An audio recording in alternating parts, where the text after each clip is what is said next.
అస్సలాము అలైకుం రహమతుల్లాహి బర్కాతు. మిత్రులారా, 1999లో నేను రాజకీయాల్లో అడుగుపెట్టాను. మా పెద్దాయన డాక్టర్ డి రామానాయుడు గారి కోసం.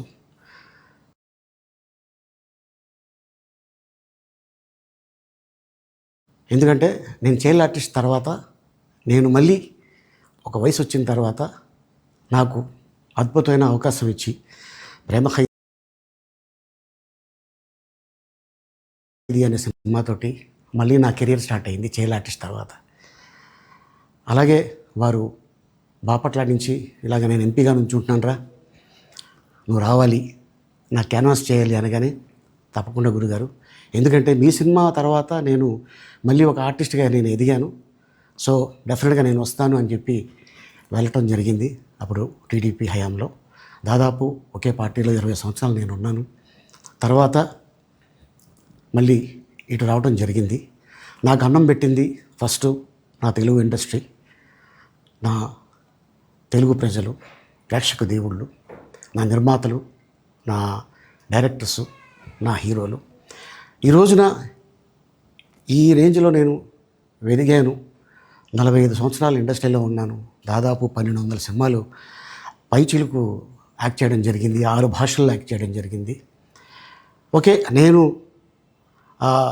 దయాగుణం ఉంది, భగవంతుడు ఇచ్చాడు కాబట్టి నాకు రాజకీయం తోడైతే కొద్దిగా 10 మందికి నేను సహాయపడగలను అనే ఉద్దేశంతో రాజకీయాల్లోకి వచ్చాను తప్ప రాజకీయాలు చేయాలని రాజకీయాల్లోకి రాలేదు.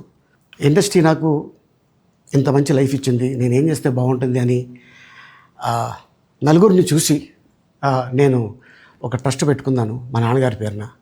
దాదాపు 16 సంవత్సరాలు అవుతుంది నేను ట్రస్ట్ పెట్టుకొని. ఏ రోజు కూడా, ఈవెన్ దో కోవిడ్లో కూడా ప్రతి నెల వాళ్ళకి 1000 రూపాయలు నేను సాయం చేసేవాడిని.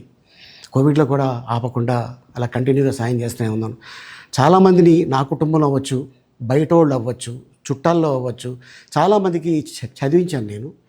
అండ్ అలాగే మా తల్లిదండ్రులు నాకు ఇచ్చిన ఆ ఒక గుణం అది అందరితో పంచుకోవాలని చెప్పి ఉద్దేశంతో నేను ట్రస్ట్ కూడా పెట్టుకున్నాను. నా ఇన్కంలో దాదాపు 20% నేను ట్రస్ట్కి ఇవ్వటం జరుగుతుంది. గతంలో కూడా చెప్పా, ఫారిన్ కంట్రీస్లో ఏదైనా ఈవెంట్స్ చేస్తే దాంట్లో నుంచి 60% ట్రస్ట్కి వెళ్ళి 40% నేను తీసుకునేవాడిని. సో ఇట్లాగా చాలా సేవలు చేసి ఉన్నాను కాబట్టి ఈ మాట కూడా నేను మీకు చెప్పుకుంటున్నాను. అండ్ అలాగే నేను వ్యక్తిగతంగా ఎవరి మీద ఏ పార్టీలో ఉన్నా కూడా నేను నా పార్టీ గురించి నేను పొగుడుతాను, అక్కడ ఉన్న వ్యక్తి ఎమ్మెల్యే క్యాండిడేట్ గురించి నేను పొగుడుతాను, నా నాయకుడిని నేను పొగుడుతాను తప్ప ఎప్పుడు ఎవరిని కూడా ఒక మాట అంటాం కానీ వాళ్ళ లైఫ్ గురించి కానీ వాళ్ళ పర్సనల్ లైఫ్ గురించి కానీ ఎప్పుడు కూడా ఏ వేదిక మీద కూడా మీరు వెతికినా కూడా దొరకదు. అండ్ అలాగే సో నేను ఈ రోజున మీ ముందుకి రావడానికి కారణం ఏంటంటే, నేను ఏ పార్టీ మనిషిని కాదు, ఏ పార్టీ సపోర్టర్ని కాదు, ఐఎమ్ జస్ట్ కామన్ మ్యాన్గానే ఉండి ఇక నా సినిమాలు, నా షూటింగ్లు నేను చేసుకుందామని చెప్పేసి అనుకుంటున్నాను. That's it. ఈ మాట చెప్పడానికే నేను మీ ముందుకు వచ్చాను. సో నేను ప్రతి 5 సంవత్సరాలకు ఒకసారి ఎలక్షన్లో మీరు వెళ్ళి ఎలా ఓటేస్తారో నేను కూడా ఒక కామన్ మ్యాన్గా వెళ్ళి ఓటేసి వస్తాను. సో రాజకీయాలకి